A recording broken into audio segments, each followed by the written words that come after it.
we're back. If you saw my video from yesterday, that was a positive version of me. Um, and I want to make clear that both versions are true. Both versions are true.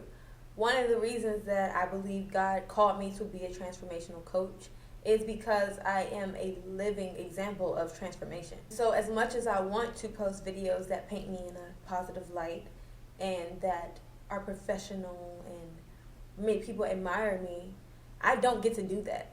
Because in order to tell you about my transformation, I have to tell you about my beginning. If I were to try to skip my beginning, then the ending doesn't really have any type of impact, okay? You really can't appreciate who I am now if you don't know who I used to be.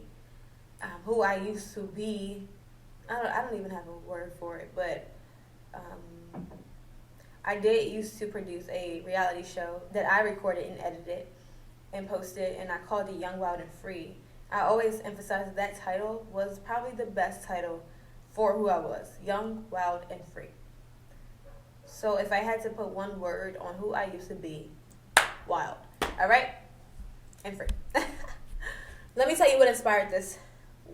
This video is going to be about bullying. Whether you were the bully, whether you were the one who got bullied, or whether you are a bully to your own self. This all applies to you. This got inspired based on a conversation that I recently had with somebody. I did ask his permission to not only post our picture together, but also if I can share his story. He said yes, and I asked him several times. He confirmed that it's okay. So there's this particular person who has been a follower of mine on my social media for at least like 6 years now. He supported me when I had a Snapchat. He supported me on Instagram. He supported me on Facebook. He's been my number one supporter, honestly. And we did go to high school together. I don't remember crossing paths with him in like high school. So I really only know him through his messages that he sent me through social media. I am a published author of 3. He has bought, one of them was a children's book, so that probably didn't apply to him. But he bought my books. My second book, he bought that one and then messaged me again and bought like 5 more and shared it with his friends. And then one day they had to buy the book and they were all there. We all took a picture and I wrote a message to them. And then also that same day, his friend showed me that like my name was in his song. So like this particular person has been very supportive, like told other people about me. Even one time during COVID, when I had just moved into my apartment and I was hurting financially, he sent me money. I still never met him, you know? I mean, I met him when I gave him the book, but like he just sent me the money. It's not like he got to eat the food with me. He just gave me money. And yeah, I had not talked to him since then. Well, the other day, I'm on the phone with my friend, and she is going through a rough time. On top of that rough time, she woke up and her tire was flat. So she's on the phone like, girl, you would never believe I woke up to a flat tire. I'm like, no way. Like, she already got enough going on. She was like, and you'll never believe who helped me fix the flat tire. And I'm like, who? And she's like, I don't know if you know this person. And she's describing him. His name is this. And she was like, I posted a random Facebook post. And I was just like, who wants to help me with my flat tire? And she was like, of course, no one replied. But he replied. And him and his father literally came to my house and fixed my flat tire. And I was like, that sounds kind of familiar. Are you talking about, I don't actually know him, but I think that's the person who always supports me. And then I was like, he's even sent me money. And I went to his Facebook and I was like, you talking about this person? And I sent her the picture. She was like, yes. And I was like, oh my God, he's just such a kind person. Like, it's crazy that that's the person that you were randomly talking about him. And he has also been extremely kind to me multiple times in my life. So I sent him a message. I don't think I've ever sent him a message first. He normally messages me. Although one time I did see him post something really inspiring on Instagram. It was about, he wants to be a comedian. And so he went to a open mic night and he did his first like stand-up comedy, and he talked about how he had been bullied in the past and how this is a big deal to his inner child. Like, this is a huge transformational moment. And he always encourages me, so I like put the fire signs under his post, and it was like encouraging to him. But anyways, other than that, I've never really initiated a conversation to this person. So I did this time, and I said, you are the kindest person ever truly, my friend just told me about what you did for her. And I was like, wait, I think I know who you're talking about. He is the most supportive person ever. He has done so many great things for me. He gave me money for food one time when I didn't have any money. And I just honestly hope God blesses you and your dad. You have the greatest spirit ever. You truly deserve blessings. And I plan to just leave it there. You know, I'm a direct person. That's kind of something I would normally do. So he replies and he says, hey, I really appreciate your kind words. I'm glad I could help her out. She's always been a good friend to me as long as I can remember since middle school days. Any way I can help, I will definitely do so. So then, okay, he sent that at 12:52. 2 hours later, he says, also, let me know when you're going back to Starbucks. And I think he said that because I have posted recently on Facebook, like, why don't guys buy you a chai tea latte? Why do they only buy you a drink from the bar? I don't want a margarita, I want a chai tea latte. I think he must have seen that. I honestly don't know why else he would be mentioning Starbucks to me right now. And I said, well, you can come with me. I have never got a chance to talk to you in person. Do you still work near where I live? Well, I have spoke to you in person, but briefly. And he said, yes, ma'am. I said, but you have supported me so much. I'd like to know more about your story as well. He said, it would be an honor. He said, we've talked for a minute when you wrote your book, even though it was a brief moment. I said, yes, I still have the photo. I remember. He said, yes, he still works near where I live. He said he still has the photo as well. I said, okay, cool. It can be after or before work when you are already on this side of town. I mostly work remotely, so we can spend an hour at Starbucks or wherever else and talk mostly about you. We literally planned that, and he pulls up to where I live, and we go to Starbucks. Oh, actually, we don't go to Starbucks, because I was like, when he got here, I was like, okay, I'm not even going to lie. I don't go to Starbucks like that. I used to, but now that I live in the city, there's a lot more cafes, and I'd rather go to another cafe. He's like, cool, we can go wherever. Okay, so we go there, and we talk, like I said, mostly about him. I started asking him about, so what made you do the stand-up? And I started asking him about his bullying situation, and how did he overcome that, and how does a person who used to be shy and didn't have a voice, how do you start to end up on stage and make up jokes on the spot? Like, that's a huge, transformation. And he just tells me, like, how the bullying has affected his life for a very long time. And he just talks about the trauma, and he was like, wow, I never really talked this much about it to anyone other than, like, a therapist. And he was like, I guess it's nice having a female friend to talk to, because you can talk more about things that you don't normally talk about. So as he's talking, he's just, like, listing the people that were mean to him, and he's talking a lot about black women. He's like, it's actually funny that I still like black women, to date, because based on my past, I shouldn't want anything to do with them. Like, they were kind of really mean to me. And I was like, oh. He was like, the thing is, I don't even think any of them remember. I don't think, like, bullies remember what they do to you. You just have this long-lasting impact of what was done, and they probably just go on with their life and don't remember. But this one girl, she actually has reached out, and when she saw my post on Instagram about my bullying story, she reached out and acknowledged that she remembers that being done to me. And she was sorry, and that she was trying to fit in. And I was like, wow, trying to fit in, I can really relate to that. And I was like, actually, I think bullies actually do remember what they've done to you. And maybe they don't remember the exact conversation that is stuck in your head or something like that, but I think people do remember when they were mean to somebody or who they were mean to. And they do also know that they probably were doing it to fit in. And I was like, I'm just not even going to lie to you. I used to be mean to this girl. He was like, really? You? I can't even imagine it. I was like, that's what my friend said. I told my close friend that I used to be mean to this girl too, and she was like, I can't even picture it. A lot of people say that because I am very friendly now. And I was like, but I used to be really mean. This was like when I was in 5th grade, okay? 5th grade and lower. When I was like purposely trying to be a mean girl. And I just thought that that's what a popular girl did. I didn't stop being mean until I started to watch the Tyra Banks show. And I loved Tyra Banks. And Tyra was also bullied. And she made it very clear on her show that she did not like bullying. She was anti it. And so I wanted to be whoever I felt Tyra would approve of. Which meant I had to stop being mean to people. So yeah, that is really how I stopped. But anyways, now that I've mentioned him, let me put a trigger warning in this video. I am one big trigger warning. I have to pretty much say this in every video. I am not a traditional teacher. I pretty much use myself as an example. And like I said, my transformation is drastic. And to use myself, I have to put myself on blast. And I have to like expose parts of my personality that you wouldn't have known about if I didn't tell you. And yet I still have to tell you how can I teach transformation if you don't know that I had to do that on my own self? I told him about this one girl, and I was like, I'm not even gonna lie, she was hella weird. And obviously that triggered him because he remembers people calling him hella weird.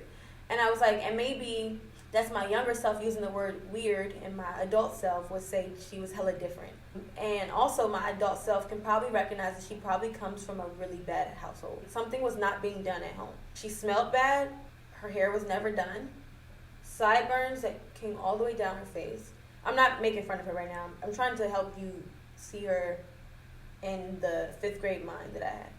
She was always very quiet and very awkward. Like literally she would literally I mean, you could just tell by her body language that she was not comfortable. And she would, like, when you talk to her, she'd be like, huh? And then she would, like, always fix her glasses to hear you. Like in order to hear you, she would, like, I don't know how that correlated, but she always fixed her glasses. I mean, just, like, I would just feel a little creeped out being near her. I'm being so honest. I told you this was a trigger warning. Just stay with me, okay? Yeah, I just felt like she was hella weird. I was freaked out by the girl. I was pretty popular in my class. This is before we even start switching classes, so we were all in the same class all day long. So I always had to deal with her. She kind of avoided me, and I kind of avoided her. One day, she stood up, and she was wearing white pants, and there was blood all over her pants. Everybody was like, ooh! Because we were in the 5th grade, and no one had their period in the 5th grade, not that I knew of. Maybe one other girl did. But, yeah, it was a big deal. And, everybody made a scene, and she ran out the classroom. Shortly after that, we were sitting in the cafeteria, and she was sitting directly across from me. And I remember her saying something. She spoke her food. I mean, I literally saw it come to me in slow motion. I was so scared. I mean, the food was and it landed on me. And I was like, oh my God. I mean, I made a big deal about it, honestly. And I remember saying, oh my God, I have HIV. I literally said that. I am not proud of that moment, honestly. And again, she ran out into the bathroom. But, I did not care. I was just so baffled that her spit got on me. I couldn't even believe it. So, yeah, I didn't handle that situation well. I did not apologize to her. Did not say anything to her after that. But I do remember, vividly, I remember, and God works like this, okay? He does stuff like this.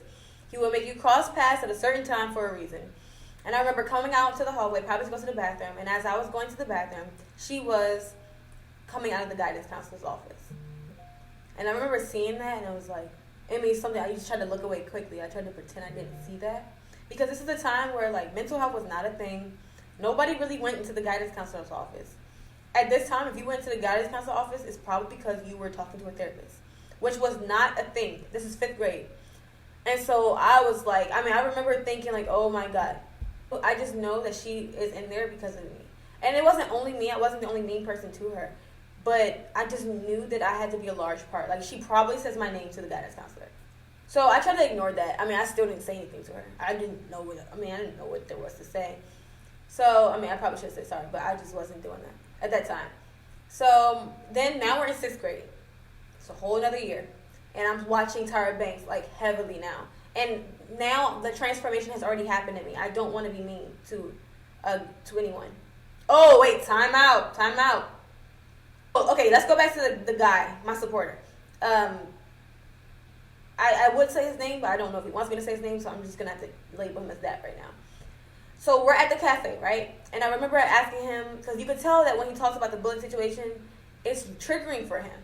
And so I was like, so what happens if your child is getting bullied? How are you going to handle it? And he's like, oh, I'm going to go to the school and I'm going to sit in the classroom with him. And I'm going to wait for them to say something. I'm like, they're not going to say something if you're there. I would know because that has happened to me. But I was the person that someone brought their parent because apparently I was being mean to them. And, obviously I'm not going to be mean to you. Your freaking dad's right there. You're going to do it when your dad's not there. Yeah. So anyways, I was like, well, they're not going to do it if they're the parent. And I was like, and honestly, that just doesn't teach your child how to use their own voice. He's like, that's true. That question that I asked you is pretty much impossible to answer. I don't think any of us really know the right thing to do. And I said, but, there was this other girl that apparently I was mean to. This is 4th grade, okay? I swear it. I was not mean to anyone past 5th grade. This is 4th grade. And apparently her parents called my parents because I was being mean to their daughter and making her time at class in the classroom uncomfortable. And so yeah, you know what they did? They really didn't even snitch on me that much. They invited me over to her house. And guess what? The girl was filthy rich. She was so rich. And I never even knew because, again, I was judging her based on her looks. She didn't look rich to me. I thought she was weird. I thought she was very quiet and awkward. And apparently something in me did not like quiet and awkwardness in others. I don't know why that was any of my business, but you know, when you're young and immature, everything that's different about someone else kind of irritates you. Well, okay, maybe I should speak for myself. I don't know. I found it. I lost it in my pocket. Anyway, I needed that. Okay, so they invited me to their house. And, it's just me and this girl that I never normally talk to in class. I would never choose her to be my friend on purpose, but her parents have us spending a weekend together, and my parents dropped me off here and left, so here I am at her house, the girl that I'm not the greatest to, and they invite me on their yacht. I'm like, you got a yacht? I ain't never been on no yacht before. So I'm on her yacht. I actually found out that I have not ocean poisoning, motion sickness, whatever it's called, seasickness, whatever. I find out by being on this girl's yacht. Karma. I was just telling him, like, yo, you really never know who someone is. That's just a plot twist on anyone who's bullying someone. You don't know who someone is. You really shouldn't be mean to that person. You don't know what they're tied to. And even if they don't have benefits, you just really shouldn't do that because you don't know what they're going through at home, or why they are the way they are, or why they don't dress the way you do, or why they smell like that, or why they act like that, or why they're super quiet. You just don't know. But I was just like, I really still didn't find a commonality between she and I. But when I got back to school, I was never mean to her again because her parents kind of put us in a personal situation.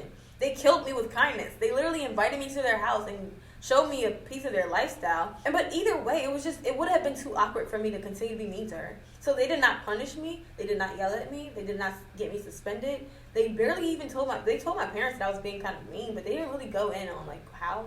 And I don't even remember being mean to her. That's why I just think it was probably my personality.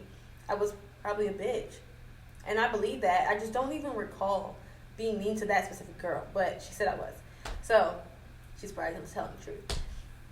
So I was telling him, like, that's how they handled it and it worked. So maybe I'll try to do that if my kid is ever being bullied. Okay, so between that situation, me telling a girl she has HIV, seeing her coming out of the guidance counselor's office, Tyra Banks, and I've probably been watching her for a whole year now, every single day, and she's constantly talking about how bullies and mean girls is not it.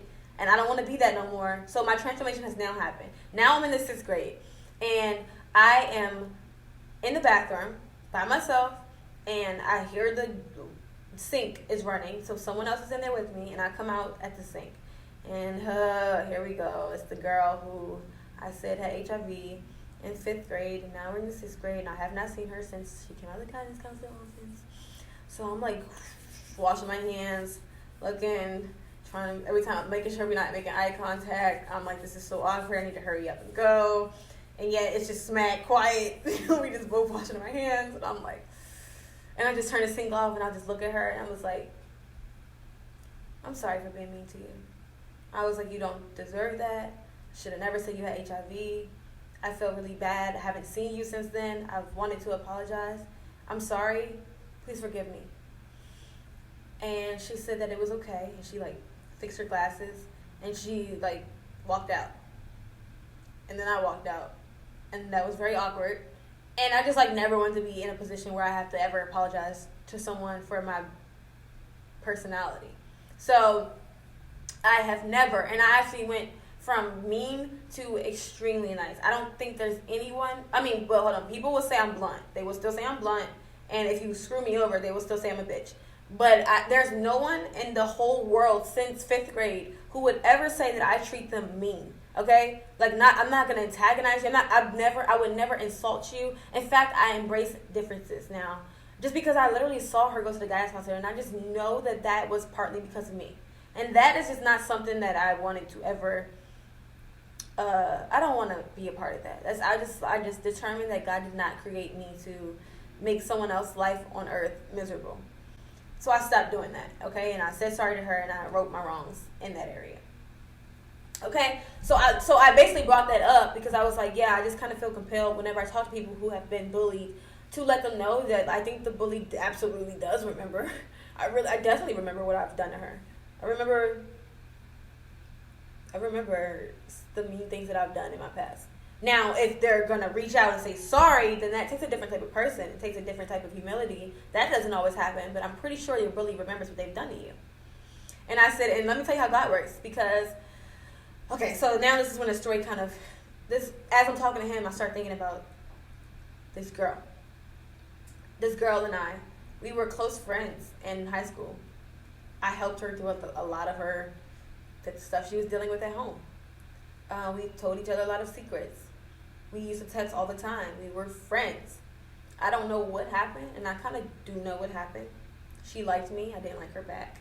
I swear to God that has to be why it turned on me, because I can't remember any other reason why she would come for me as much as she used to come for me. So let me say this. My dad is Caribbean. Caribbeans are really big on respect. Respect your elders. Respect adults. I would say if I did have a bully growing up, it was always my mentors or my teachers or adults who were supposed to uplift me. They were always mean to me. They would say not every adult, but I'm talking about specific adults, okay? I'm talking about intentionally. I would think they were intentionally trying to bring me down. And even in those moments, I would never say anything back. I always felt like I didn't have a voice because I just know that if I said something back, my father was going to kill me. He was the type to put me on punishment if I got less than a C. But even in that, my dad said that he'd rather me make an E, and he doesn't like anything less than a C. So he said he'd rather me make an E on my report card than to have a teacher call and say I disrespected them. And so that made me be on mute a lot, okay? I never spoke back to people who were blatantly being very rude to me. And not even just that. If there was a girl who was being mean to me, I probably wouldn't want to fight you or anything like that. I would just try to avoid you. I was always trying to avoid conversation. And then also, in the house, you can't speak back to your mom, or you can't speak back to your dad, or if I feel like my mom was just straight coming for me, I can't say nothing back to her. Or if I was in a relationship with a guy who was being disrespectful to me, I wouldn't say anything back. I just had no voice for a really long time. I remember being 18 and I dated an African guy, and he had an African mother. I emphasize on that because anybody who knows African households, even they would tell you their mother can be hard to please, But this specific person's mother was mean even to the African community. She was known for being very mean. She's a very mean-spirited woman. I can say that on video because even he warned me of her before I met her. She is very mean she's mean even to her husband, okay? She's fucking mean. She did not like me. She did not feel like I was the one for her son. She made it very clear she wanted her son to be with a white girl. One time we went to his college tour. He went to a very predominantly white college, and even with me being right there, she was like, see, look at her. This is the type you should date. She's like, you want to date her, you could be dating her. And the girl was a blonde white girl, and she said that right in front of me. And again, I didn't say anything. I was just being insulted, and I didn't say anything. On this particular day, his other African family came over. I had never met them before, but I had been dating him for over 3 years at this point. She literally asked me, what college I went to. And at this time, I went to a community college. And she just she literally said that I was not worth her son. Her son should not be dating someone who goes to community college. But at the time, he went to community college too. So I didn't understand that at all. Her logic. Anyways, she said that in front of the entire family and in front of him, that I was not worth being with her son because I went to a community college. And I remember just being so humiliated. I'm just looking at her. I don't even know what to say. And my eyes just water up. And I don't say anything. I just let her she always disrespects me. All the time. Every day that I go in their house, if I don't say hi in the correct way, if I don't say hi, miss, with her last name, then I'm disrespectful. She always had labels and words that she would put over me right in front of my face and let me know that I'm not good enough for her family. But on this day, I was extra embarrassed because his other family was there. It's bad enough you disrespect me when it's just he, you, and me, but now you're going to do it in front of his whole family. And I just went to the car and I just bust out crying. And that day, he actually did take up for me. He doesn't normally take up for me. But on that day, he reversed the car. And I don't know what he went in there and said to his mother, but it was bad. Because I never cried about it. I normally just, like, brush it off. Even though it did hurt me. I didn't, like, show that. I would just brush it off. But on that day, I actually was, like, I felt very humiliated. And I remember that day, I was 18. And I remember thinking, like, my dad is not around right now. I am 18. He always told me to respect adults and to not talk back. But guess what? I'm an adult now, too. And on that day, I vowed to never let anyone disrespect me again. When you go so long without having a voice, and you decide to finally have one, it's very easy for you to go from this end of the spectrum to this one. So when I turned 18, I started to label myself Pop Off Shawty. Pop Off Shawty, because I was going to pop off. You say one wrong thing to me, make me feel disrespected, make me feel like you want war, and you're going to get it. I started to go from 0 to 100 real quick. This girl, who used to be my friend in high school, she comes for me on Twitter. She comes for me in the group chat. She comes for me in person. She's constantly coming for me, which I thought was hella fake because, like, we used to be friends. Where is this randomly coming from? And she would always wait till, like, the perfect moment. She would do it in front of people. She always wanted to get a laugh. I felt like she was on mission embarrass Imani. So when I was in high school, I used to do a lot of blogging stuff. Like, I would have a camera in the hallway and, like, interview the students about a certain topic, interview teachers, and I would put those videos together and make one big documentary based on a certain topic. So whenever there was an opportunity to do some type of media project, I would get chosen. I started a YouTube show, but it was me and like 3 other friends. But this YouTube show is over, and now someone else who wanted to create a YouTube show chose me to be on the panel. He also chose a cheerleader who went to our school. He also chose the prom king who went to our school. He chose a host, and he chose this girl who is a lesbian. And how do I say? What's the right word to say? A dom, a lesbian that's non-girly. She's not girly. So it was a pretty good panel. 2 girls, 3 guys, and a lesbian. So we all had a group chat together.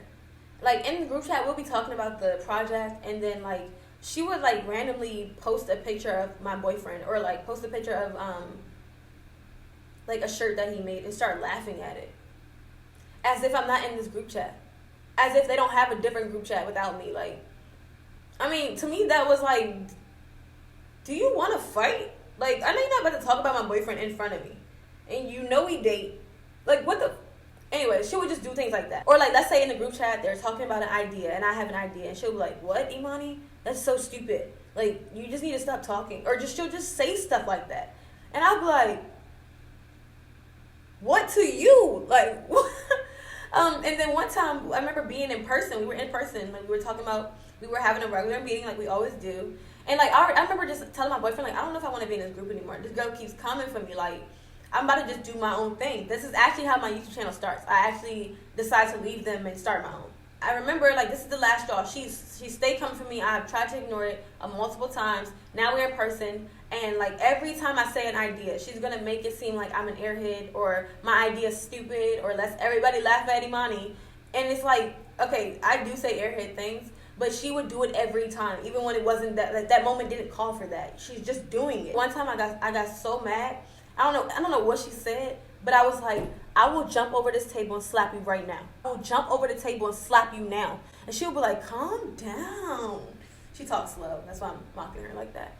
Calm down. It's not that serious. And I'm like, okay, you keep testing me. You got one more time, okay? So anyways, I think after I told her that I was going to jump over the table, that I'm going to slap her, like, I think I quit that group shortly after because, yeah, no, like, literally one more time and I'm probably going to lose my shit on you. It won't be able to come back from that. So I left and I started my own YouTube channel. Okay, then I moved to California. I moved to California to chase my dream, but I also moved to California because something bad really happened to me, and I wanted to get away from that situation. And then, okay, so 5 months later, I think I tweet that I'm coming back home. And someone tweeted me and was like, why are you coming back home? And I didn't even get to respond yet. Me and this girl don't follow each other. At this point, we kind of know that we don't like each other. The whole group knows me and her don't like each other. It's very known that I don't like her. So I unfollow her because she would even tweet things. Like, she would even tweet things with my name in it. She would always be talking about me. Like, I don't know. She was, why are you so obsessed with me? Literally, that's what I used to like. This girl, if you want to eat my vagina, just say that. I know that's what she wanted to do. I'm sorry, y'all. I'm sorry. But let's bring it back. Anyways, she always talking about me or my boyfriend. So I'm just like, I'm done with her. I unfollow her. She unfollows me. But when this person tweets me, she mentions them first and said because she failed. I was like, I remember being on the plane back from California. The reason I came back was because something failed. It really was. I really already felt like a failure. I had nothing to show for my trip. I mean, I already felt like a failure. And that is something that me and God had to already talk about. So for her to say that on Twitter, it just confirmed what I already felt. I already felt so low, and I felt like she just kicked me while I was down in front of the whole world. And don't forget, you guys, I had a reality show called Young, Wild, and Free, which recorded my whole California journey. So any failure I had already been posted. I had already showed everybody. So I already felt like a failure. I mean, anybody who's ever watched the show already knew that, yeah, a lot of things didn't go as planned. And she wanted to make it known it was because I failed. That's why I was coming home. I remember just looking at that tweet. And I remember literally just crying on the plane. She was right. I failed. Okay? I fucking failed. So, actually, before that tweet, about a week before that, I don't remember what was said. But somebody tweeted me and said, didn't your boyfriend watch you get jumped? And I was looking at that like, what? And then this girl, who's always coming for me, tweeted that person, was like, yes, he did watch her get jumped. That's true. I don't even know how she knows that. But that is the reason why I left and went to California. A story that I'm not even about to get into. But that is something that I really didn't want anyone to ever find out. That is something that I was extremely ashamed of. That is something that was very, very, very, very touchy. It was a very sensitive topic to me. It was something that was already very heartbreaking. And I'm just watching this girl that I don't even know. I don't even know how this girl exists. I have never seen her name, don't know her. To this day, when I see her name, I still get a little bit like the pop-off shawty in me still wants to pop off on her. But God is working on me. Ooh, just thinking about it that day. Ooh, I was very triggered. And then seeing that girl confirm it once again, and then again 2 weeks later, she was like, she's coming back home because she failed. I mean, she just constantly is picking at me all the time. Oh, I should say this. So before I even go to California, there's a baby shower. We have a common friend, and I haven't seen this girl since I quit the group that we used to be in. I don't like her. Again, I make it very known. So we sitting at a table. Of course, she's at my table, because I guess the other people that we know is also at this table. So it's a table of like 12 people. We had a baby shower. And she's like, Imani, I'm about to start whatever her brand name is. And I shouldn't even be, I forgot, we forgot each other. She told me about the brand she's about to start. And she's like, do you want to be in the show? And I'm just looking at her like, I said, you know damn well I don't fuck with you. That's what I said. In front of the whole table's there. It's all quiet. Everybody's looking at me. I said, you know damn well I don't fuck with you. Like, what the fuck? No. Absolutely not. And I just continue on. And I also remember that was around the time that my dog had just tragically passed away in a tragic way. And I know that because the girl who's sitting next to me handed me a card. I didn't even know she was going to be there. But she handed me a card about my dog. And I was just like, oh my God, that's so sweet. Like, that's really sweet of you. And then the girl asked me that right after that. So maybe I was triggered because of that. I don't know. But I was just like, fuck. Why would you even ask me? Like, I barely want to be at this table with you, let alone work with you ever again. I would never. I remember literally making a soul contract to myself that when I see this girl, I'm going to slap her. And that's on God. And nothing can stop me. I don't care if we see each other at a common event. If I cross paths with her, I'm going to slap her. Because I just felt like my one button, you pushed it. Like, she literally just put the most private detail about me online for everyone to see. And I'm so sick of asking her if she wants to fight, and she don't ever want to fight. And now I'm not even about to ask her, you gonna fight me? Because what you just put on there, girl, that's fighting. That was war. That's literally declaring war. You did it. My one button, you pushed it. Now you don't got a choice. So I used to literally pray. I mean, I used to try to find her address. I tried to find where she was at. Like, I was on her line. I wanted to find that girl. And so, fast forward to 2020, God starts to work on me. Now, I'm going to tell y'all about that. That's a whole story. God starts to work on every aspect of my personality, including my mouth, because it can be, I told you I used to be pop-off shawty, and I'm not even going to go into the ways I used to pop off. But, even while God is working on me, I'm like, okay, God, I promise to be a better person. I will not pop off on anybody else. I'll bite my tongue to all situations and have self-control, except for this one person. God, I'm sorry, but when I see her, I have to slap her.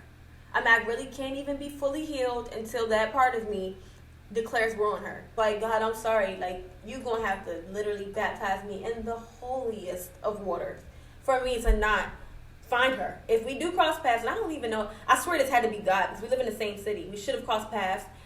I have never seen her since the day I declared that. I was going to slap the shit out of her. I wanted all the smoke, wherever who wanted the smoke. She wanted the smoke. She gonna get it. All right? Guess what, y'all? Let me tell you how funny God is. God is funny. God is funny. God is so funny. Because this girl who's been coming for me since high school, that had to be like 10 years ago. 10 years. For 10 years, she has been consistently, like, coming for me. For 10 years. And the one time that I say, okay, I swear to God, the next time I see her, it's on and it's popping, all right? Guess what, y'all? In 2020, I get a text message. And the moment I see, I don't have her number saved, but the moment I see that name, I'm like, I remember looking at it like, ¿Qué pasa? Why would she ever be texting me? I really wanted to know. And I see that it's an extremely long text. And I'm just going to try to paraphrase what it said. I don't have that text no more. If I'm lying, if you're watching this and I'm lying, then you can fix whatever you said. This is what I remember it saying. She straight up apologized to me. She acknowledged that she had been very mean to me. She told me that she had been going through a lot at home and that she had been going through a lot with her sexuality. Not admitting it, everybody knows she was a lesbian, but like just being accepted by her family because she came from a family who basically like did not accept that she was gay. And they would like really make her feel bad about herself, especially her mother. And she was like, my free spirit, the fact that I was so accepting of myself was a little triggering. And she was very sorry and that she hopes I can forgive her. She used the word forgive her during the time where God is actively making me work on giving grace and mercy to other people. I'm like, really, God? Really? Before I get to slap the shit out of her? Are you kidding me right now? I thought we had an agreement. I thought I said that I would be a better person after I handled this past situation. You make her apologize to me before I get to do that? Like, wow. The regular Imani, and this is something that I just now fixed in me, I wouldn't say I'm necessarily a forgiving person, or I was not a forgiving person. I would be the type to leave you on red. Because I feel like you should have thought about that before you put my business on Twitter. Like, I mean, yeah, you saying sorry to me now, but everybody already knows something that I don't want them to know. I can't take that back. Why do you get to take it back? So I would have carried you beforehand. But I just like really asked God, what do I say back to this? Because I know what I feel is once an enemy, always an enemy. But the part of me that's been with God,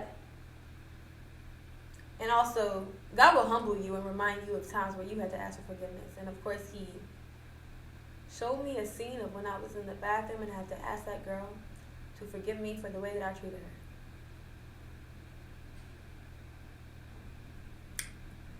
her. And who am I to say that people can't change when I have changed? Who am I to say that her trauma did not make her act in that way when my trauma has made me act in ways?